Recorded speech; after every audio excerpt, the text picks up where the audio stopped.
Assalamualaikum warahmatullahi wabarakatuh. Perkenalkan saya Enggar, mahasiswa Pendidikan Bahasa dan Sastra Indonesia kelas 2024C.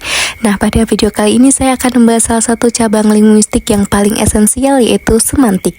Materi ini saya dapatkan selama masa perkuliahan semester 4 yang dibimbing langsung oleh Bapak Dr. Yunis Effendri MPD. Pertama, kita akan masuk ke pendahuluan, yaitu sejarah semantik, dan di sini ada buku-buku sumber yang digunakan. Ini pokok kajiannya. Selanjutnya adalah sejarahnya. Jadi semantik itu berasal dari bahasa Yunani, yaitu sema yang berarti tanda, dan juga semaino yaitu menandai.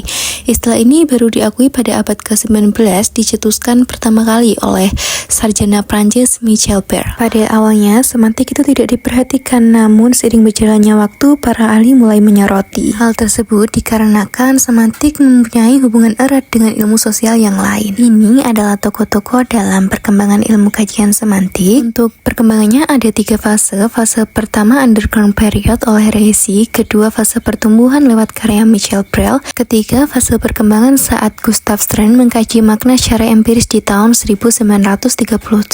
Selanjutnya kita akan membahas materi lanjutan, yaitu konsep umum semantik. Seperti yang sudah dibahas, semantik berasal dari bahasa Yunani, yaitu sema dan semaino, sebuah tanda bahasa, dan menurut Ferdinand de Saussure, semantik terdiri atas signifi, yaitu bentuk bunyinya, dan juga signifian, yaitu makna dari bunyi tersebut. Sederhananya, semantik adalah ilmu tentang makna yang terbagi atas 3 konsep dasar, yaitu leksikal, gramatikal, kontekstual. Apa yang tidak ada dalam semantik itu dibahas dalam pragmatik. Dan ini lebih jelasnya mengapa semantik itu berkaitan dengan ilmu-ilmu sosial lainnya. Selanjutnya akan dibahas jenis-jenis dari semantik. Jenis-jenis ini bukan untuk menggantikan, melainkan untuk menjawab kebutuhan analisis yang beda-beda.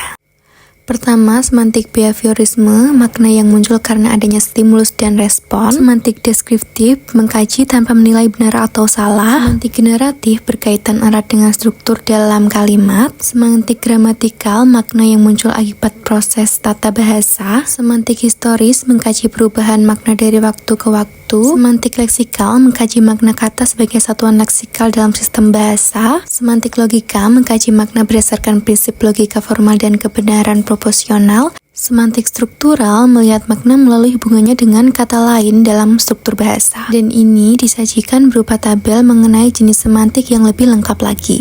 Memasuki materi keempat, yaitu penerapan semantik linguistik mikro dan juga makro. Dalam semantik linguistik mikro ada fonologi, morfologi, sintaksis, dan wacana. Semantik fonologi meliputi fonem, tekanan intonasi. Semantik morfologi meliputi afiksasi, reduplikasi, dan juga komposisi. Semantik sintaksis mencakup bagaimana fokus dan juga strukturnya. Semantik wacana mencakup kohensi dan juga koherensi. Selanjutnya adalah semantik makrolinguistik, yaitu ada semantik sosiolinguistik, makna berubah tergantung situasi relasi penutur.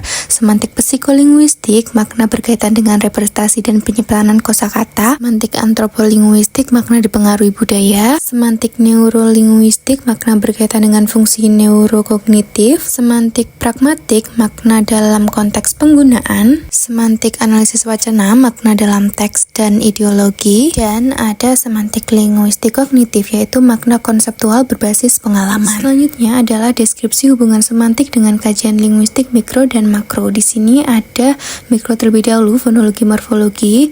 Selanjutnya deskripsi dari sintaksis dan wacana. Memasuki linguistik makro ada sosiolinguistik, psikolinguistik, deskripsinya sebagai berikut. Ada antropolinguistik, neurolinguistik, linguistik kognitif, linguistik terapan, pragmatik, linguistik korpus, psikografi, linguistik komputasi, dan yang terakhir ada linguistik lanskap. Memasuki materi yang selanjutnya adalah konsep umum makna. Makna menurut pandangan Ferdinand de Saussure adalah pengertian atau konsep yang dimiliki pada sebuah tanda linguistik. Nah, tandanya itu pastinya ada signifi dan juga signifian. Di sini juga telah disediakan segitiga makna dari Ogden dan juga Richard. Ada 3 komponen, yaitu simbol kata, pikiran, konsep atau referensi, acuan yaitu benda nyatanya. Jadi hubungan antara simbol dan pikiran itu bersifat langsung, tapi hubungan antara simbol dan acuan itu bersifat tidak langsung. Selanjutnya juga ada struktur makna, ada informasi, maknanya secara tersurat, dan maksud itu secara tersirat. Dalam konsep makna, ada Ferdinand de Saussure membahas signifi dan juga signifian, Ogden dan Richard membahas segitiga makna, Theo Verneuil membahas 7 tipe makna. Untuk komponen makna yaitu ada simbol, konsep, acuan, dan juga nilai rasa. Selanjutnya kita akan membahas satu persatu mengenai aspek-aspek makna. Pertama ada pengertian yaitu isi kognitif atau makna harfiah dari sebuah kata. Kedua ada perasaan yaitu emosi yang menyertai kata. Contohnya kata meninggal dan mampus itu sangat jauh berbeda. Ketiga ada nada yaitu bagaimana cara kita menempatkan diri terhadap lawan bicara yang menentukan hubungan sosial. Keempat adalah tujuan yaitu hasil akhir yang diharapkan pembicara. Misalnya dia memuji kalung padahal dia ingin dibelikan kalung. Pembahasan yang selanjutnya adalah jenis-jenis makna. Di sini saya akan langsung memberikan contohnya. Yang pertama ada makna leksikal, contohnya lari. Makna gramatikal, contohnya berlari. Makna referensial, contohnya meja. Makna non-referensial, contohnya karena dan tetapi. Makna denotatif bunga. Makna konotatif bunga desa. Selanjutnya bisa disepahami sendiri. Di sini ada makna luas, makna sempit, makna umum, makna khusus, makna dasar, makna perluasan, makna figuratif, makna idiomatik, makna proverbial, makna afektif, makna stilistik, makna kolotatif, makna reflektif, makna interpretatif, makna sinonim, makna antonim, makna hiponim, makna homonim, makna polisemi, makna tematik, makna pikotorial, makna intersional, makna kultural, makna fatik, makna protopikal, makna skematis, makna preposisi, makna implikatur, dan juga makna deiktis. Memasuki materi yang ketujuh yaitu perubahan makna. Latar belakangnya dimulai dari pramodern, kemudian pada abad ke-19 fokus pada linguistik historis komparatif, lalu berkembang di abad ke-20 dengan masukkan unsur psikologi dan juga sosiologi. Faktornya ada kebahasaan yaitu internal dan juga non-kebahasaan eksternal. Di sini adalah tabel. Untuk tabel atas adalah internal dan tabel bawah adalah eksternal. Selanjutnya ada jenis perubahan makna, ada meluas, menyempit, amelioratif, penyoratif, dan juga asosiasi. Materi selanjutnya yaitu terkait hubungan makna. Berikut adalah pokok bahasanya. Prinsipnya sebuah kata itu tidak berdiri sendiri tetapi ditentukan oleh relasinya dengan kata lain. Pertama ada sinonim, hubungan makna yang hampir sama. Kedua ada homonim, kata yang bentuknya sama tetapi maknanya berbeda total. Ketiga homofom, bunyinya sama tetapi ejaan maknanya beda. Keempat homograf, memiliki ejaan yang sama tetapi cara baca dan maknanya itu berbeda. Kelima hiponim, hipermim, yaitu hipermim adalah kata yang lebih khusus seperti mawar yang merupakan bagian dari hipermimnya yaitu bunga.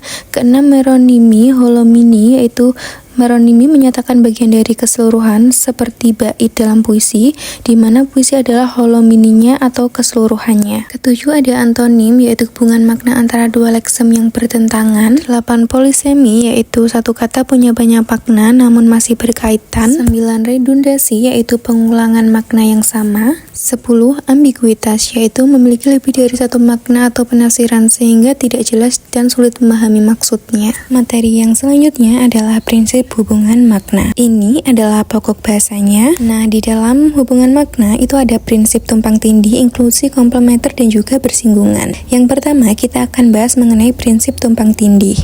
Prinsip ini terjadi karena kata memiliki kesamaan makna yang luas namun tidak sepenuhnya sama. Contohnya pada kata pintar, cerdas, pandai. Prinsip inklusi terjadi ketika suatu konsep mencakup konsep lainnya mirip dengan hubungan umum ke khusus. Contohnya yaitu hewan mencakup kucing, anjing, dan lain-lain. 3 prinsip komplementer antara dua konsep yang saling melengkapi dan berlawanan namun tidak memiliki irisan. Contohnya ada hidup versus mati. Dan keempat adalah prinsip bersinggungan, menjelaskan dua makna beririsan di sebagian area yang sama, contohnya sendok dan juga garpu, keduanya sama-sama peralatan makan.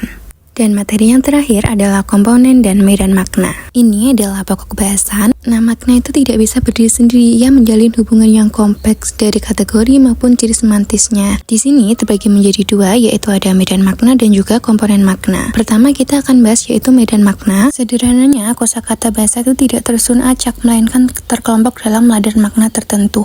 Nah, medan makna ini tidak terlepas dari realitas budaya masyarakat juga. Berdasarkan hal tersebut, didapatkan karakteristik medan makna sebagai berikut ini. Dalam medan makna, kata-kata berhubungan melalui dua cara, yaitu paradigmatik, yaitu saling menggantikan, dan juga sintagmatik, yaitu berdampingan. Nah, bagaimana cara kita membedakan satu kata dengan kata lainnya? Yaitu kita menggunakan analisis komponen makna. Jenis komponen makna ada dua, yaitu bersama dimiliki oleh semua anggota, komponen pembeda membedakan satu kata dengan kata lainnya dalam kelompok yang sama. Sebagai contohnya, dalam kelompok kata pada tabel tersebut, kita bisa membedakannya dalam kolom komponen makna. Sekian pemaparan materi dari saya, semoga materi ini dapat berguna bagi kita semua. Akhir kata, wassalamualaikum warahmatullahi wabarakatuh.